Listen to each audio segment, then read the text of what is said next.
Dear President Anastasiades, distinguished panellists, ladies and gentlemen, I really would much rather be with you in person today for this very important conference in Cyprus, but not just focusing on Cyprus, but looking at its place in the wider European project. And I want firstly to compliment you, President, and indeed the efforts of your government and your citizens in the recovery that has taken place in your country. I come from Ireland, so I have some experience of how difficult that recovery might have been for you and how you relied on all the resources of your people and of the private sector working with government to make sure that Cyprus grew again. And I'm really glad to see that the figures for this year show that growth is over 3.5%. And that's important because it translates into making people's lives better. And that's what this conference is focusing on, how Europe can improve, and indeed Cyprus with it, and how we can improve the lives of our citizens.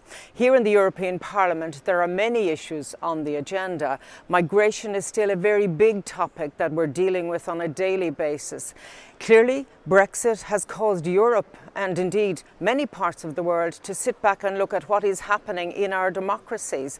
The decision of the United Kingdom to leave the European Union is profound, and we are finding out how difficult the process is today, and we have concerns about whether it is possible to reach a full agreement by the end of March 2019.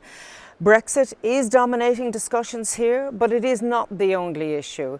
And to some extent, it has propelled a discussion about the European Union itself, where it is today and where we want to see it go.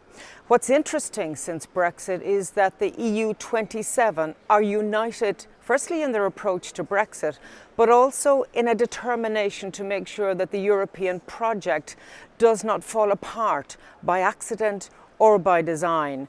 But I think there's a real pressure and responsibility on political leaders at all levels to first of all talk about Europe in a practical way so that people understand why it is important. And secondly, to show some vision for the future of the European Union. Not just to talk about institutions, but they are important, and I'm part of a very big institution here in the European Parliament, but to make sure that people understand why institutions are important, not of themselves, but because they provide guidance and clarity about how the European Union works. And I think that is something that we are challenged to do. So for my own part, and I hope that this is happening right across Europe, we have to be on the ground talking about Europe, talking about how it affects the daily lives of people in a positive way. But let's also be frank, there is disillusionment. There are fears and concerns. And I think we would be foolish to brush over those fears and concerns. Rather, we have to listen. And that's the most important thing first up, to listen carefully and then respond appropriately to all those fears and concerns.